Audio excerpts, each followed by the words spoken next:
No other aircraft in the Pacific theater struck such primal terror into the hearts of Japan's elite fighter pilots as the Lockheed P-38 Lightning. It was a ghostly, twin-boomed apparition, an aerial predator unlike any seen before. By the end of this journey, you will uncover how this unlikely warbird, initially met with skepticism, defied conventional wisdom, redefined aerial combat, and forever etched its name into the brutal annals of military aviation. This audacious, fork-tailed fighter, a machine initially dismissed by many, became the undisputed king of the Pacific skies, a deadly harbinger of doom for the Empire of Japan. In the years leading up to World War II, the skies were dominated by nimble, single-engine fighters. The very concept of a twin-engine interceptor, let alone a long-range escort, seemed an almost heretical design. Yet, from the visionary mind of Lockheed's legendary engineer, Clarence Kelly Johnson, a radical machine began to take shape. The P-38 Lightning was born from a 1937 Army Air Corps specification for a high-altitude interceptor, demanding unprecedented speed and firepower. Johnson's answer was revolutionary: a central nacelle for the pilot and concentrated armament, flanked by two powerful Allison V-1710 liquid-cooled engines, each driving a propeller and housed within its own boom, connected by a horizontal stabilizer.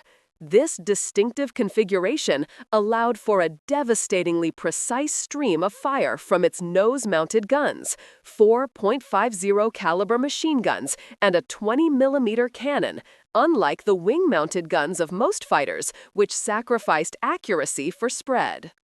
Early on, the Lightning faced significant hurdles. Initial deployments to Europe saw the P-38 struggling. High-altitude operations, particularly over Britain, exposed issues with engine reliability, intercooler performance, and woefully inadequate cockpit heating in the frigid European skies. These early setbacks, coupled with British fuel formulations that caused engine detonation, led to a mixed reputation.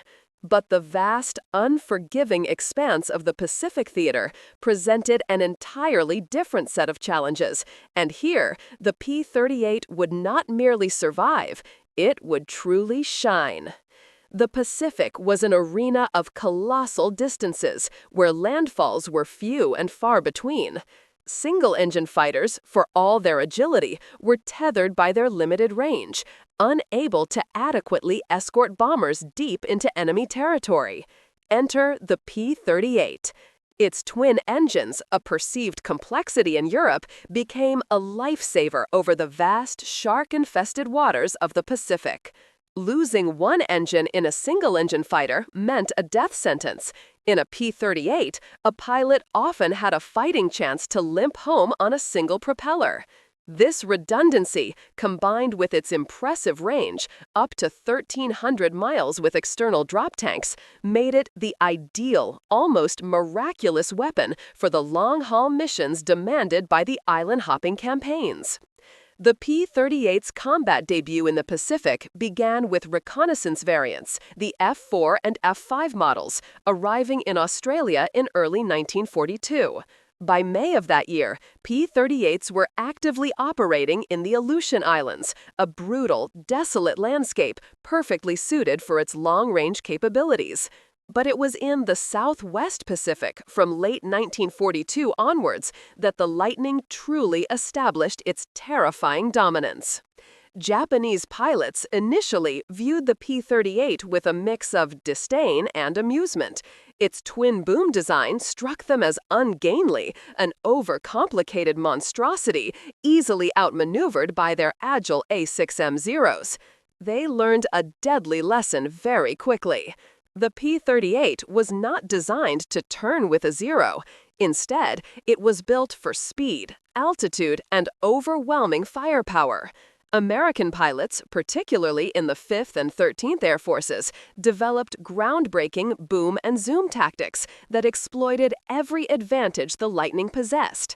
They would dive from extreme altitudes, often above 25,000 feet, far beyond the Zero's effective combat ceiling. With its turbocharged Allison engines, the P-38 could easily exceed 400 miles, climbing rapidly back to safety after the enemy could react. In the years leading up to World War II, the skies were dominated by nimble, single-engine fighters.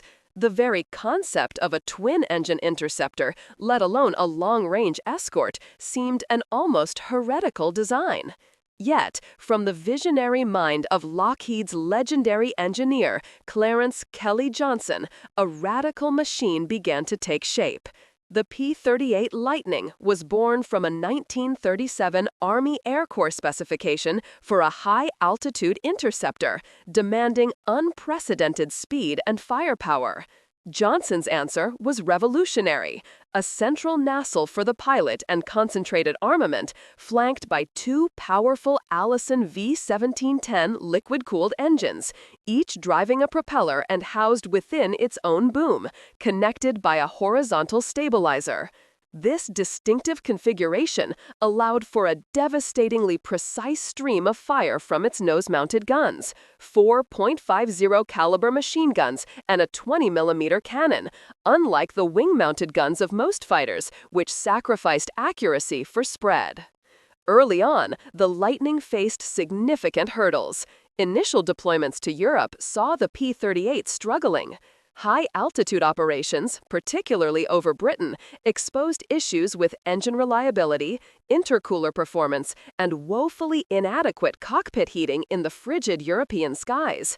These early setbacks, coupled with British fuel formulations that caused engine detonation, led to a mixed reputation.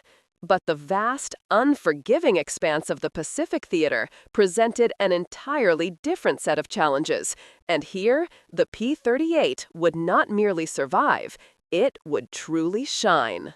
The concentrated nose armament of the Lightning was absolutely devastating. Unlike wing-mounted guns, which required a specific convergence point, the P-38's weapons fired a tight, coherent stream of projectiles directly forward, effective out to 1,000 yards. A burst from a P-38 could tear apart a Japanese fighter in seconds. For Japanese pilots accustomed to close-range turning dogfights, this new, brutal reality was a profound shock. Saburo Sakai, a legendary Japanese ace, vividly described the tactical shift. Once the enemy pilots became aware of the Zero's poor high-altitude performance and its inability to dive at great speed, we were faced with an enemy of terrifying effectiveness. The P-38 was dictating the terms of engagement. The human element in this aerial saga is profoundly compelling. Consider Major Richard Bong, America's ace of aces. All 40 of his aerial victories were scored in a P-38. Bong embodied the aggressive, vertical tactics that made the Lightning so fearsome.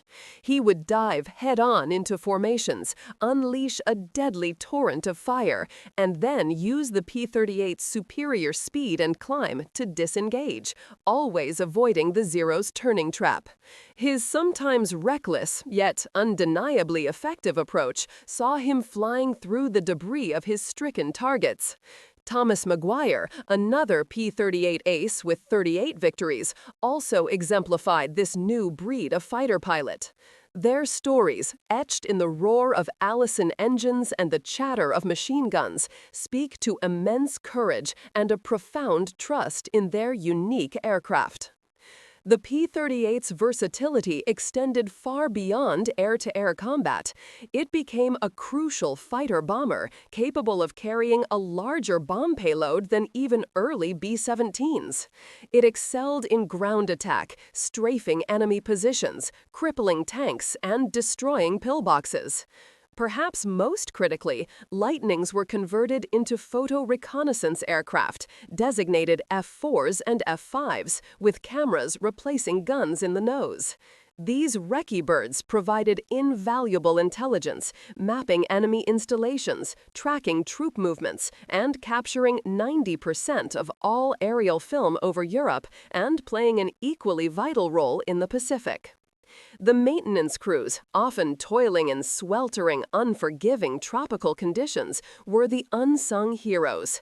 Keeping these complex twin-engined machines operational was a relentless challenge, requiring specialized skills and a constant flow of parts. The fact that P-38s consistently achieved high sortie rates in the Pacific is a testament to their dedication. And then there was the mission that would forever seal the P-38 Lightning's legendary status, a climactic moment that delivered a catastrophic blow to Japanese morale: Operation Vengeance. In April 1943, Allied codebreakers, through the top-secret Magic intelligence, intercepted an encoded message revealing the precise itinerary of Admiral Yamamoto, the architect of the Pearl Harbor attack and commander of the Imperial Japanese Navy. Eliminating Yamamoto was deemed a critical strategic objective, a chance to decapitate the Japanese Naval Command. The challenge was immense. Yamamoto's flight would take him over 600 miles of open ocean to Bougainville, far beyond the typical range of any other Allied fighter. Only the P-38 had the range and speed to attempt such a daring interception.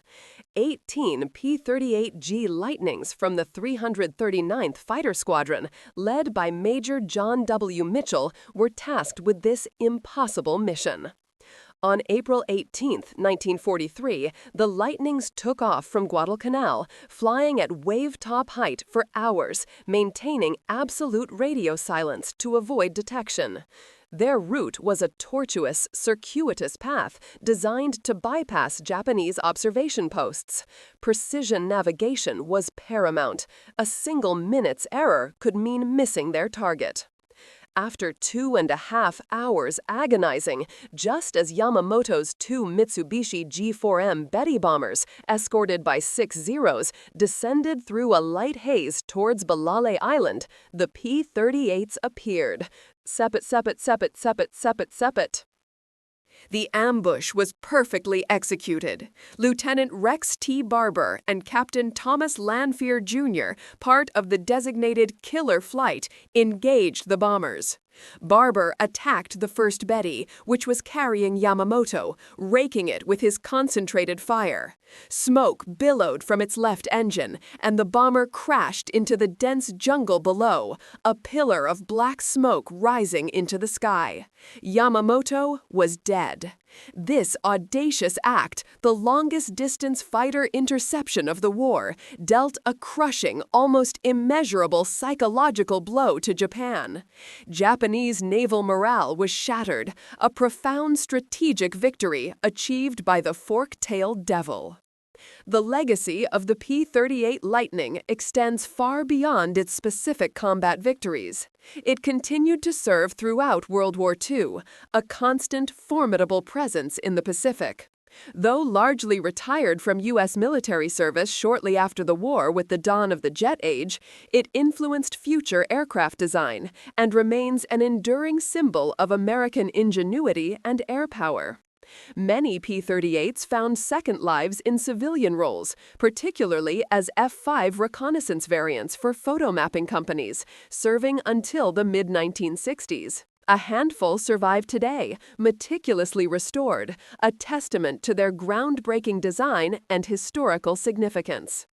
The P-38 was more than just a fighter. It was a technological leap, a tactical game-changer, and for the Japanese, an unstoppable force of nature.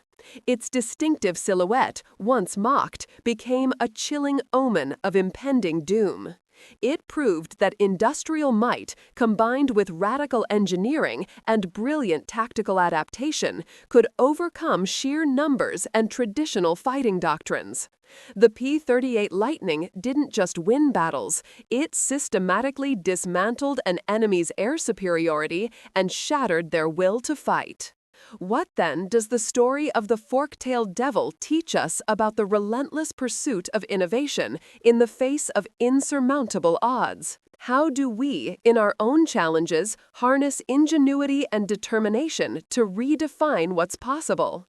The P-38 Lightning stands as a powerful testament to the fact that with audacious vision and unwavering courage, the human spirit can conquer even the most daunting skies.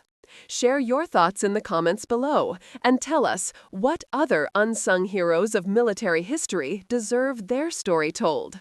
Join our community, subscribe, and together let's continue to uncover the captivating sagas that shaped our world.